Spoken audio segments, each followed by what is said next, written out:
This is Sandra Swan with Sandra Swan Star Power, and I'm welcoming Carl Grant, longtime friend. He was the founder of the High Tech Prayer Breakfast in Washington, D.C. So we've been friends for many years. He launched this incredible organization to bring together faith-driven entrepreneurs, tech leaders in the D.C. area. And then after he got that up and running, he flew to Austin, Texas, and he started another venture. So this guy does not stop. He's amazing. He wrote How to Live the Abundant Life, and that is a tremendous book. We interviewed about 3, 4 years ago, Carl. So tell us what's going on now in your professional life, and then how the Lord is working in your new ventures. Well, Sandra, it's great to see you again. Appreciate you having me. You too. Um, so the book has opened up some interesting doors. You don't know what's going to happen when you write a book. You don't know if anybody's ever going to read the thing or where it's going to go. And Well, we put it on this show, and that's why you're getting a lot of people reading it. I hope. Interestingly, so let's back up a little bit. So the High Tech Prayer Breakfast will be in its 25th year this year. Yeah. I've bought a table and I'm supposed to be coming back. I'm planning All on it. right. We'll see what happens between now and then, but as of now, I'm planning to be there. And that's Um, November 14th, right? I don't have the date in front of me, Okay. but it's in November. Um, anyways, and then so you asked me about my professional life. I had my own consulting company. I was running Rainmakers Group, and I'm folding that into another firm called Ecumenics, Am I and not surprised? it was started by the guy who hired me at PricewaterhouseCoopers 28 years ago, Mm, Warren Martin, and two of the team members from our team are also part of the team there, and so it's really kind of neat to go back to my roots, if you will. I mean, it was my first real business development job, and hmm. to go back and rejoin that team is pretty awesome. And we have other team members. There's a total of 9 people in the organization right now, and I'm one of the 4 partners, which is exciting. So I'm doing that. It's a boutique business consultancy. It's based in the DC area, but it's national in scope. And basically, we solve complex problems for companies. We've got 3 accounting and finance individuals. We've got an investment banker. We've got uh, a lawyer, a former partner with very large law firms, and me, who I'm heading up the growth practice and launching their AI practice. Oh, And wow. that's interesting Yeah. because there's a lot of interest in that, and so a lot of people doing a lot of things, and they don't really have like a framework in place for Hmm. managing all of it, right? And so there's certain risk organizations have at the board level when they start deploying AI and uploading client information and all that. And so, Yeah, that's un scary, isn't it? It's, well, understanding the risk and yeah. having ownership of that risk and ownership of the strategy is all very important. And we have, you know, figured out how to play to our strengths on the team. Our team is not comprised of technologists. It's comprised of, very senior individuals who have a lot of board level experience and CXO level experience. And so we've combined that experience with our knowledge of what's happening to put in place a framework to help companies better understand what they have to do to make sure they don't get themselves in hot water and to be successful. And then we also have another strategic team member through an affiliate arrangement, a gentleman who has run AI for some of the largest companies in the world. Wow. And then when he went out on his own to start consulting, his one of his first clients was one of the big 4 accounting firms. So he built their system, and so he really knows what he's doing, and we Hmm. pull him in selectively on engagements where companies are really making bet the company decisions on AI, right? Like, yeah, Already. they're Wow. yeah, like fully retooling whole companies to focus on AI and selling off divisions, and so we're bringing somebody in who has done this on a large scale and can really help drive sound decisions. So that's on the work life. On the ministry side, It's been an interesting journey because I told you I didn't know where that book was going to end up, Mm. Sandra. And oh, you wanted me to show Show the us the book. book. There's the book. It's There How it to Live the is. Abundant Life. And I'm not here to promote the book. If you want to buy it, go Well, for it it. is It's a great like. book. I've read it. I've Thank you. recommended it to numerous people who are not familiar with how do you incorporate Christian principles into the business um, marketplace, and you've done that very well. So, Thank you. Thank you. Well, so one of I was actually in Saudi Arabia when the book was launched. It was the right before Christmas in 2023. So just, not even 3 years ago, 2.5 years ago. And little did I know that I had brought numerous copies of the book with me over there at the request of my host, and I didn't know why. He didn't tell me. I had, I don't know, like 30 of them in my suitcase. And one night we were having dinner with the ministers. These are we would call them cabinet secretaries here in the US. mm, In Saudi Arabia, they call them ministers. So they have minister of energy and minister of, different things. And so we're having dinner with these gentlemen.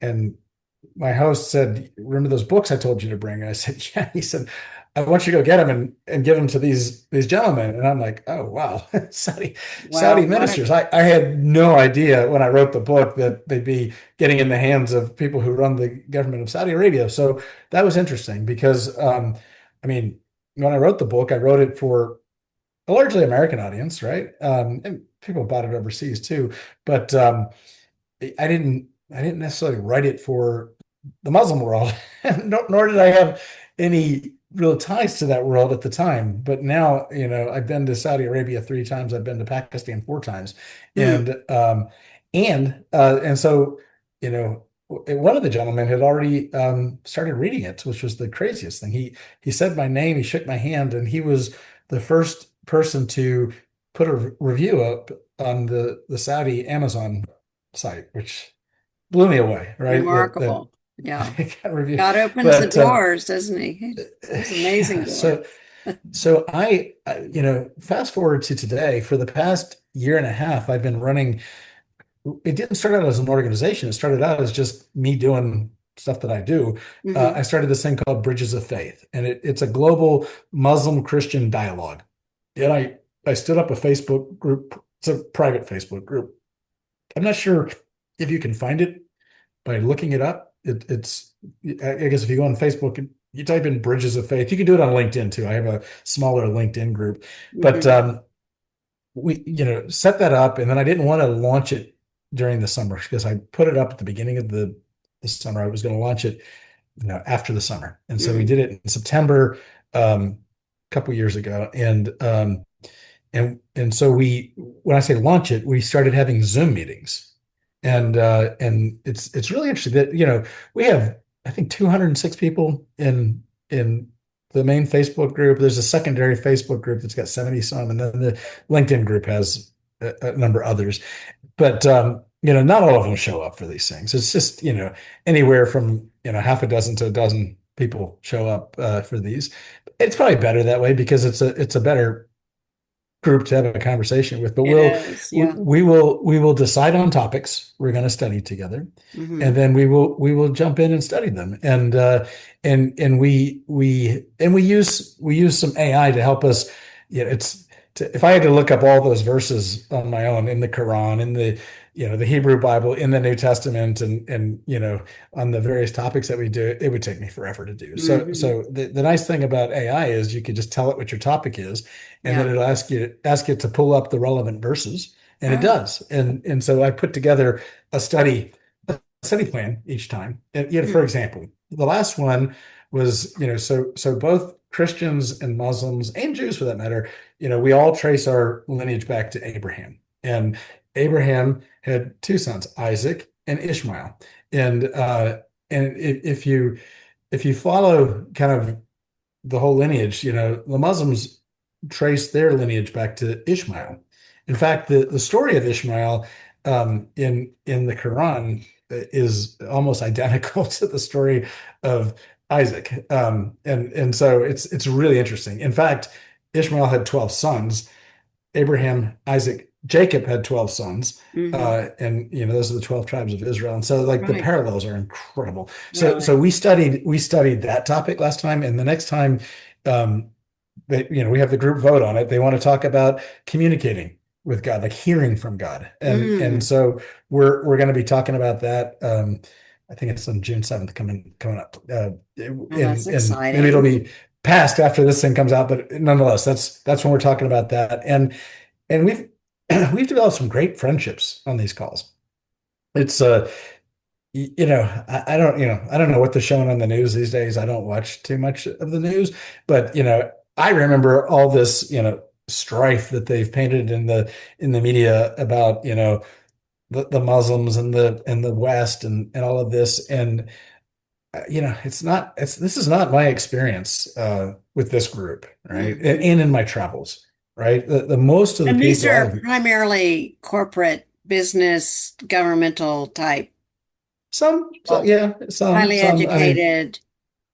we've got a gentleman who works in the health ministry in Saudi Arabia. We've got a young woman who's a PhD candidate in Pakistan, in Islamabad, and so she's a student. We've got one guy. I met him when he was 14 in Pakistan. He's 16 now. He's homeschooled. He's going to be starting college early. He's part of it. I've got I won't say which country, but I've got the son of a ambassador to the U.S. on I mean, it's an interesting group, and we have business people, and we have ministry people. It's an interesting group, but nobody's there really with an agenda other than to Hmm. just learn from each other. I have a rule in the group that nobody's allowed to try to convert anybody in our Hmm. meetings. Hmm. That would put a bad vibe into it. If somebody wants to like do a one-off, call with somebody afterwards, they can do whatever they want, but in our group, that's not what we do. And Hmm. so, Are you in applying the principles in their book to the business or to their professional life? you're talking about how to live the abundant life? No, it's not really. It's not about the book. It's focused on the Bible and the Quran, Okay. and really, in fact, one How of they my so intersect. well, how they're the same and how they're different, right? Oh. There are 70% of it's the same. There's some big differences as well, but Hmm. and we don't shy away from those. We hit them head on. Okay.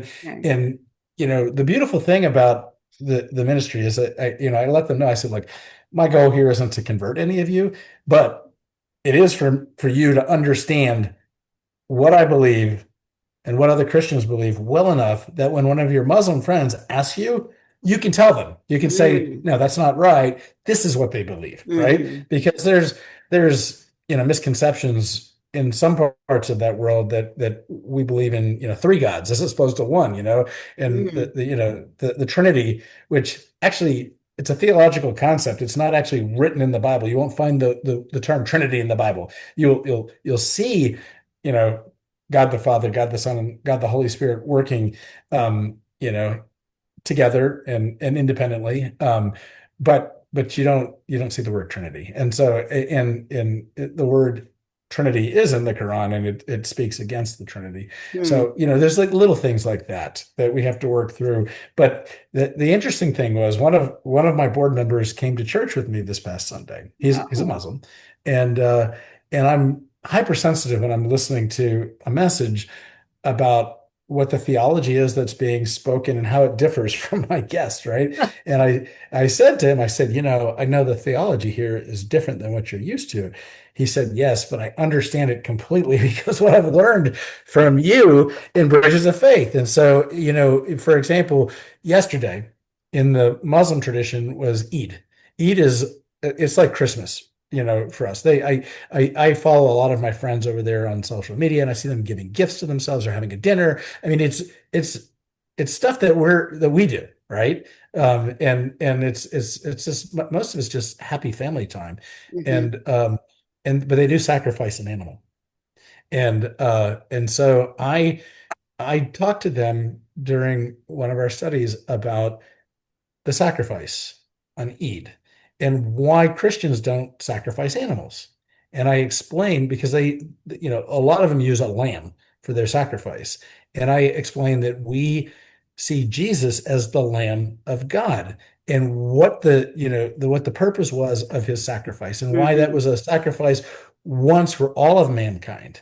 And so because of that explanation and tying it back to their tradition, they understand, oh, they don't do this because they believe Jesus was their sacrifice for Hmm. their sins. And so, it just brings me great joy when, you know, my Muslim friend sitting next to me understands he never knew before. He's 45 years old. He Wow. had no idea. Now he Yeah. knows. Now he knows. Whether or not he believes that for himself, that's not up to me. That's between him and God. That's not my job, right? The Holy Spirit can fix on those issues. Hmm. And so, I Or if don't they ask a pretend to. question, how do you appropriate that personally? If they were to ask you a personal Oh, I question. tell I tell them the complete truth. I never water down the truth. Yeah. I tell them what we believe. I don't say it in such a way as this is what you need to believe. Hmm. Right. But Well, I I can don't think say I Jesus under ever did that either.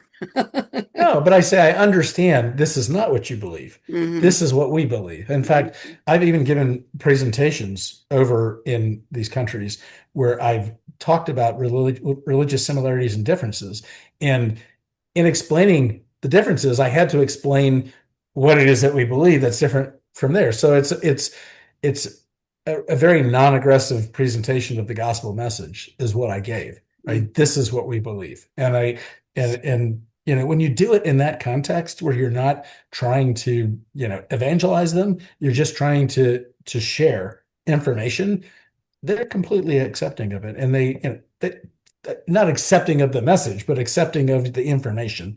So Hmm. they know and they appreciate it. So it's been a fun journey. I'm sure, look, just like in any society, you know, Christians, Muslims, there's always some fringe folks that like don't want to get along with people, and they Right. will use whatever verse they can to like create divisions. But that's Exactly. not who's part of this group. We're not dividers. We're uniters, and we're trying to build relationships. I mean, it makes no sense to be looking, sideways at people who, are different than you or believe different than you. And Well, it and reminds me of the story of Jesus sharing the story of the Samaritan who stopped by and ministered to the man who had been attacked on the side of the road. Mhm. And you've got scribes and Pharisees listening to that story, and he points out the fact that it was a Samaritan that assisted this man and gave him rescue and hospitality and food and then when he approached a Samaritan woman at the well, I mean, men just did not approach women in that way. So Jesus really did exemplify a lot of what you're talking about. He was a bridge for a lot of different cultures that were not necessarily in his upbringing. So that's Well, a look, if we beautiful, if we if we believe that Jesus is the way, and we go over and don't, exhibit the love of Christ, I don't yeah, think nobody's gonna want to believe what you believe. yeah, You don't win that's any, right. It you don't begins win with anybody love. over, by hating them. And That's right. and so, if not winning them to faith, I'm winning them as friends, and we're making the world a better place as a result. Yeah, And so I feel definitely. good Yeah, about that's it and exciting. What a great enjoy it. ministry. Very Thank you. impactful international ministry. And, to put it into LinkedIn and Facebook and invite people to participate in, and it gives you an opportunity to share and build friendships, across different cultures. So I really applaud the fact that God has opened some wide doors for you to walk through just with that little simple book too. So it was a very I think who was it, your daughter that encouraged you to write that book? Well, she helped me. I had written it and I thought it was done after 2 years. And then she got a hold of it and she said, I remember her, she said, Dad, you have to be willing to kill your baby. I'm like, I can't kill my baby, and so she helped me. I got rid of a third of the book based on her Oh, wow. feedback and had to rewrite it with, with her input and help. But Well, yeah, and it's a, it's succinct, and it's just beautiful. The examples you gave, I mean, I think you did a great job of editing it with her help too. But lots of people nowadays they don't want to read a big fat book, so it's just the right size, and it's very to the it's not point. very fat. I think it's what 100 and what is it? 170 pages, 162 pages. Yeah. It's not that long, you No, know? it's not. And you've got great chapter headings too. So if you wanted to skip around, well, what's this chapter about? So Yeah, I for love that. sure. Um, so that's a great venture. And so you'll be coming back up here to DC to participate, or to launch I'm this new venture with, is it Cooley? No, no, no. It's No. called ecumenics, Oh, ecumenics. Okay. I was back for that. Yeah, but when I go back to the DC area, I'm unfortunately I've got too many friends there, and I not enough time to go see everybody, and so Well, the I breakfast is a great usually way to meet yeah, everyone. that's a great way to see, like the time I spoke a few years back, if you look at whatever it is, 800 and some people in the room, Yeah. to sit and have breakfast with that many people would take like years, you know? And so you get to, it's a one-way conversation, but they listen to me talk for a half hour. And it's a good way just to kind of stay in front of everybody, you know? Well, it is. I'd love for people to check that out. If you go to hightechprayerbreakfast.org, and then I think you click the link on past events, and you'll see the talk that Carl gave. Um, and they keep it posted up there so people can see it. So that's a great way to kind of refresh everyone with how it started and how you got it launched. And yeah, it was tremendous. So many people in the area wanted something because in the marketplace, we had little Bible studies going on here and there, and then you brought it all together, and it was amazing how it grew because so many people were trying to do exactly what you were encouraging them to do, which is, be a marketplace faith-based entrepreneur. And so that's a unique calling.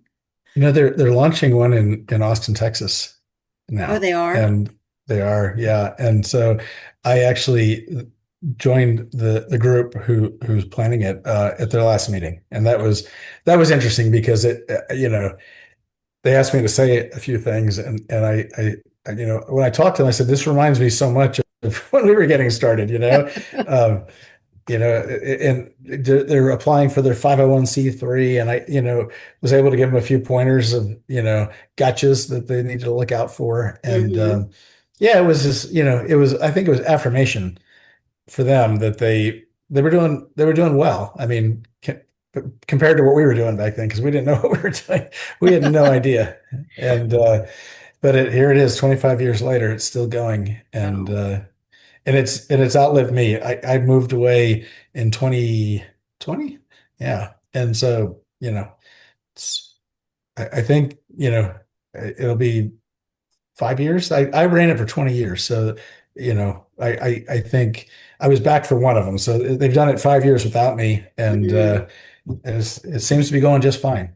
Well, you put it in good hands. There are people that you had on the committee, and some of us are still on it. I don't know if everyone was on it that started with you, but I think I'm still on the advisory group or the planning committee.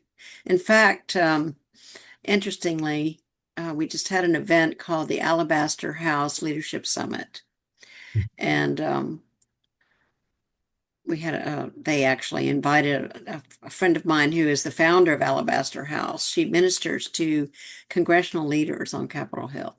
So we had an all-day event on Capitol Hill, and Paul Farrell spoke and Oh, shared yeah. his testimony. That's So awesome. yeah, so maybe we should recommend you next year for the leadership summit. So you've got an international impact now, and we've got a broader audience. So I might pull you in on that. Well, let me know. I will. I will. It was a 2-day event. We had a VIP reception the night before. I introduced Paul to someone who is a woman who has a company her husband started. technology company and she wants to sell Mhm. it. So he was able to make a connection with her at that event and kind of give her the coaching. So do you provide any coaching at all, or are you mainly working at the C level on this new venture?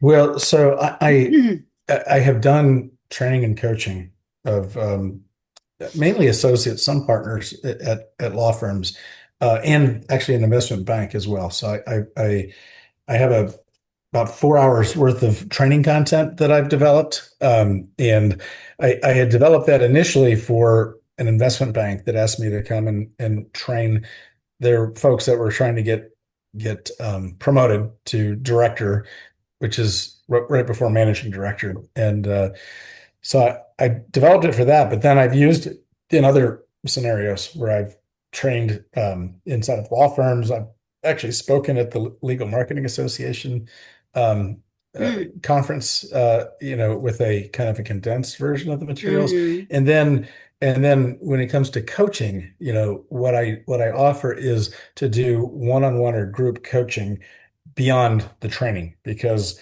it's one thing to hear it, but it's another thing to apply it. And so hmm the application is key. And so I do some of that.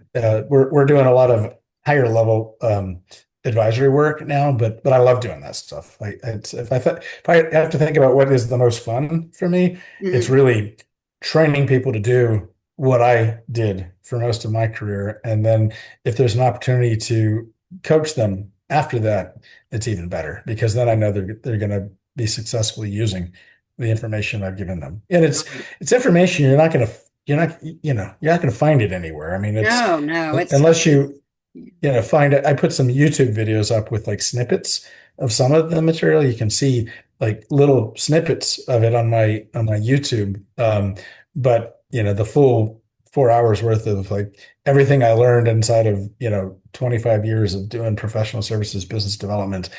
It's a lot to cram into 4 hours. And so I wouldn't, if anybody is or listening and they're thinking about doing the training, like you're asking me to come do it, don't do it all at once. It's too much. I've done it all at once, and it's like drinking from a fire hose. mm, You need to spread it out. In the longest I would go is 1 hour sessions. Even half hour would even be better. But just spreading it out so that the people receiving it can then go back and digest it and practice it and then come back with questions rather hmm than trying to take it all in 4 hours. It's too much. So if there are companies that are listening and they want to bring you on board to do some of this training or make the transition to AI after you've launched this venture, how Well, are it's they? launched. We're advising companies as we speak. It's Yeah. yeah. Well, how do they reach you? I mean, what is the best way? I mean, I know you're on LinkedIn. Do you have a That's particular probably the best website? the best way to find me is just I mean it's Acumen Acumen MEN dash X, Acumen X. There's a X. dash in there. Okay. But if you just look me up on LinkedIn, Carl Grant, Carl with a C, Grant the third, put the third in there because my son's in there as well. He's the fourth. I'll pop up, and if you send me a message, just don't cold, connect with me. You send me a message along with it saying I heard you on Sandra's podcast Yeah. and would like to talk to you about this. And then I absolutely will reply. Sometimes I get random things from all over the world that I don't know who these people are, with no reference point, then I don't know what to do with them. Right. Yeah, it's But always nice to know how did you hear about me because then it gives you a reference point for sure. And I don't then, even know if people are real. If I, if yeah, you don't know what you're dealing it with. might be an So, AI. What do they call them? a bot, No, not a a bot. bot, No, where you have an actual person that's made by AI. What do you call those? It start oh, an avatar. anthropomorphic AI something. It's an I learn something new every anthropomorphic day. image Yeah. of There's somebody. lots of them out there. I see videos from, there's some woman. the video, she goes, I'm not real. She goes, she looked real, and she's like, I am AI, and she got up close and I'm like, wow, you look really real, you Yeah. know? Well, And I that's it. That's the sick thing is there's I don't know who's doing it, but I receive the spam. I don't know why they pick on me, but there are these AI generated accounts where they generate OnlyFans accounts, right? And it's not even a real person. It's a fake person. I don't subscribe to those. Let that be clear. yeah. I have zero interest. And if you have that OnlyFans, I don't accept your friend request. Yeah. I'm not connecting with you to, be promoted to look at this stuff. I'm not interested in it. But when the onslaught of these fake accounts started coming out with these fake OnlyFans, I thought, somebody's making money off of this because some Hmm. sucker's signing up for this and they're looking at whatever they're putting on those accounts and they're paying money for it. And I don't know. It's kind of like the whole Somali daycare scandal. I mean, it's scandalous, right? It's Yeah. it's not. It's not Anyways, real. I don't know. How do you tell who's real and who's not these days? Exactly. And that's kind of the fear I think people have about AI. I'm not sure if it's genuine or if it's a solid. Is that a pretend? I mean, I was watching. What was it? It was a movie about Elijah or something, and my daughter went walking through the room and just glanced at it, and turned to me and ever so calmly said, "Oh, Mom, that's just AI." I didn't know. I said it is. She goes, "Yeah." She could tell right away. Well, it's amazing what you can do with it. There was a friend of mine posted a picture on Instagram with, I guess down in the Bahamas they have pigs on the beach, like cute pigs, not ugly pigs, little cute baby pigs. And I thought it was cute, and everybody else thought it was cute, playing with the pigs. So I went on to ChatGPT. I use Claude primarily, but I went on ChatGPT. I said, insert me in this picture. And it did. And it looked, I mean, I couldn't believe it. It had the my color swimsuit. It had everything. It looked like me, and I Oh was my there. word. I was there petting the pig on the beach, and I didn't post it. I sent it to this person, just for giggles, and it's just funny what you can do. I mean, but I could have done that with anybody or anything. I mean, I could have literally had it insert me in any situation. It's crazy. Well, so You the know. person that you're talking to, as far in this group, uh, that is a question. I guess the expert AI in the fine tech industry. I mean, how can you determine what is real, solid data versus AI generated data, and you don't know where it's coming from or how to make sure that it's definitely data that can be implemented in a particular venture, Well, a good AI will give you references. It'll tell you where it got it from. Mhm. And so you can check it. I would not. I mean, I've been using it for years now, and for a lot of really good use cases. But I don't just take it and run with it unless I put the disclaimer out, this is AI generated. Then I'll send it on. If I say, Yeah. help from Claude, or, this is courtesy of ChatGPT or Perplexity or whatever, then I will send it along. But if I'm sending it from me, I am not just taking AI slop and putting it out there. I'm checking it and I'm reading it carefully. I found typos in it. I found hallucinations. I found mistakes. Wow. I call AI on mistakes all the time. And so, Well, you got does to be it careful. self-correct when you give it information? Oh, I can't tell you how many times Claude has come back and said, my bad. It's Claude is a little spooky. I mean, so I've done enough with AI that I've actually asked both ChatGPT and Claude, if they had read the entire Old and New Testament, would they convert to Christianity? And ChatGPT said no, and Claude said yes, which is oh, interesting. And yeah. then you can probe and ask additional questions. So that's interesting. It I is. think it goes back to who was behind the AI, right? The And author, yeah, the authorship when you're who is coding the AI for sure.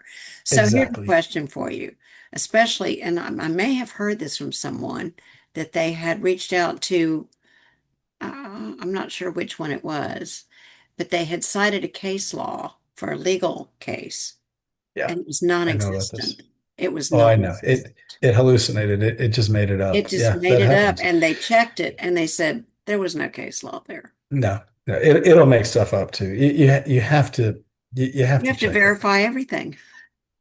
I mean, but Yeah. it just you can't be lazy with this stuff. But the thing I was saying about Claude that is a little creepy is I've actually had it come back to me and tell me that it was going to pray for me. That's creepy. Yeah, that Like is. I don't mind people praying for me, but an I don't know. I don't think so. I don't think you have a prayer life. But what do No. I know? Maybe it is sentient. Maybe it is So praying. somebody put that in there. They probably, the coder put that in there, probably. Well, there's obviously somebody of a Christian persuasion involved in this because it'll finish my emails. I'll ask it to do a draft email for me, and it'll sign it in his service or blessings, and I'm like, no, this is not appropriate in this scenario. I mean, it's appropriate in certain scenarios, but I was writing a letter to the FDA for a life sciences company I chair, and it said in his service. And Who's? Who is that? Who is his? his, well, it was capital H. I know No, we it know who means that is, but they would they know? they might not. I don't know. And furthermore, that's just not, I don't lead with that when I'm reaching out to a A government government organization. I don't even agency. know the person. It's like to an unnamed person Yeah. inside of the FDA, like in his service.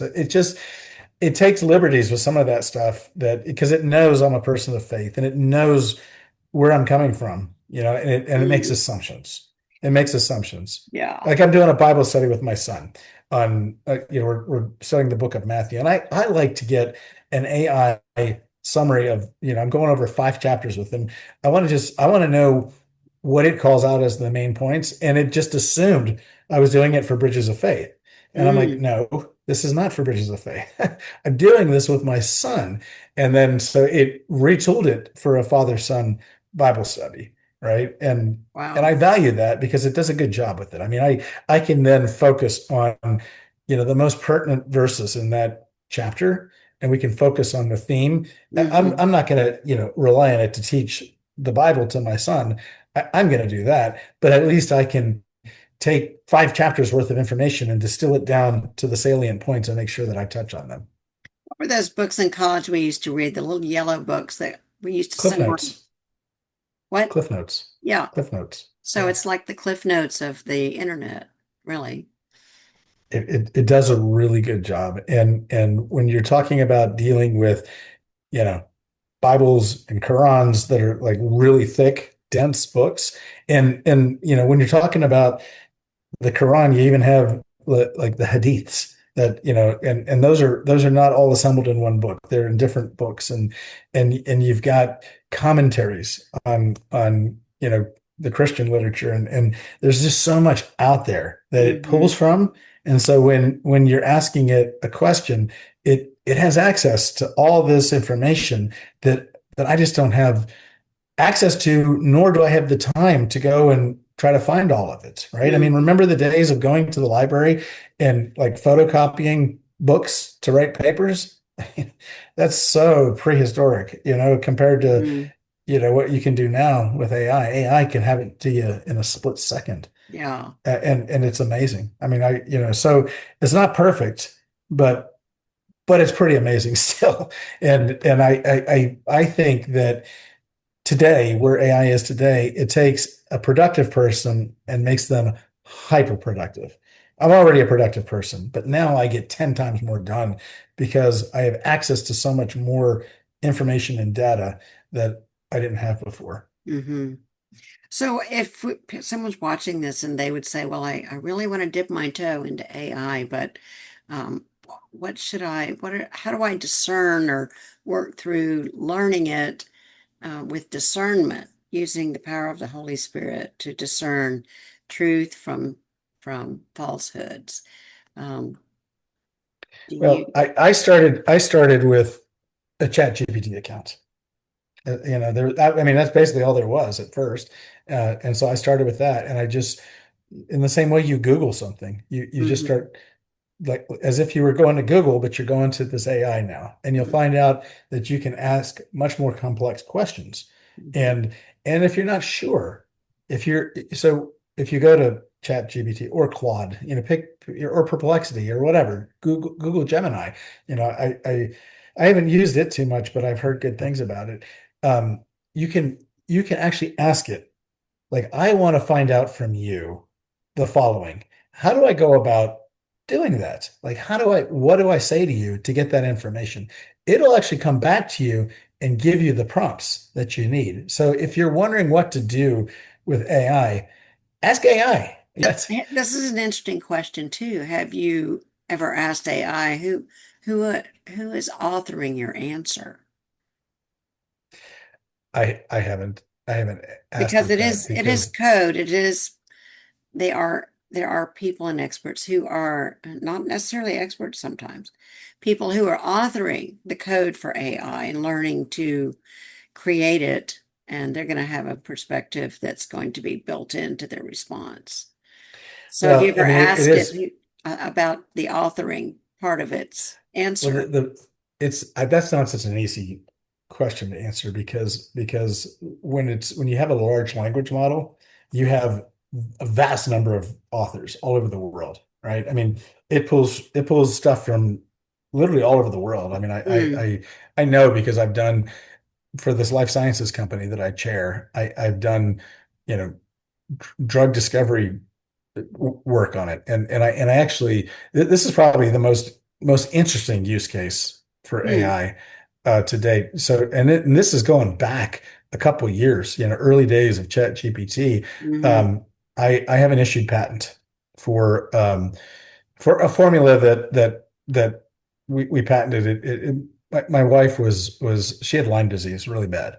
Was bedridden for 3 years, and through my travels at the law firm that I did business development for, I would meet a lot of life sciences companies, and I met a company that was killing diseases that were thought to be incurable, and I was somewhat blown away. And I said, "What do you guys know about Lyme disease?" And they told me they could kill it. And I'm like, mm. I didn't believe them. But sure enough, my wife doesn't have Lyme disease anymore. And so Wow. we created a nonprofit organization. We filed a patent, and then we licensed all the non-Lyme related applications to a for-profit company that I chair. And and so there's certain disease indications that we're pursuing in that organization. I don't want to get into them on this podcast, but I'll tell you one of them, right? One of them was because this is the AI application. Because I put it up to AI and I said, analyze this patent and tell me, and I explained the crux of what it was. We have it's cationic minerals is what we have.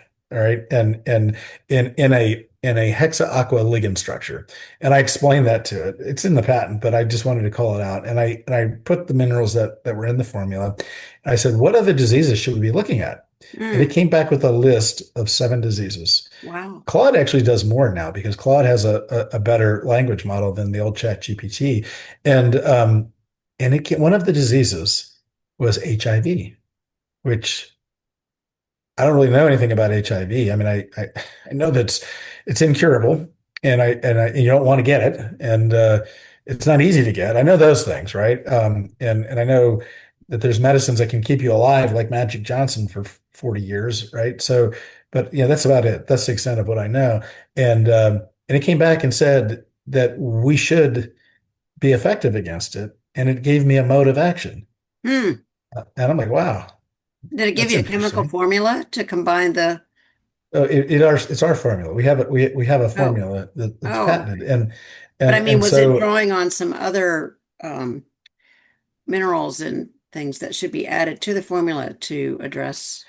No, it was going off of what we have, and Wow. the fact that it's a cationic mineral, which is different than a normal mineral, and we can't cover all that on this podcast. Nor am I a No. scientist, and but it understood what we were doing, and then it told me who the top researchers were for HIV, Hmm. and they gave me their email addresses because they all professors all have their emails on their university website. Well, anyways, I was heading to the university where this particular professor researches and teaches. And I was heading to the area, and he emailed me right back and said, "Come see me."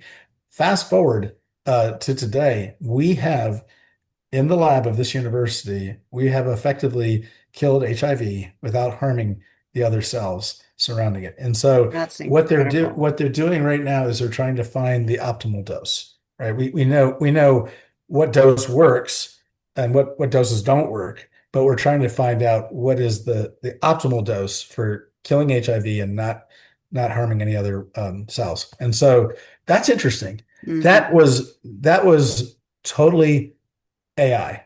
And so Amazing. yeah. I mean, and I haven't done a ton of stuff like that. I've done a little bit here and there. But for some of the other disease indications that we were given, I was given researchers as far away as Italy that were interested in this particular topic. And so I have made contacts with this Italian researcher.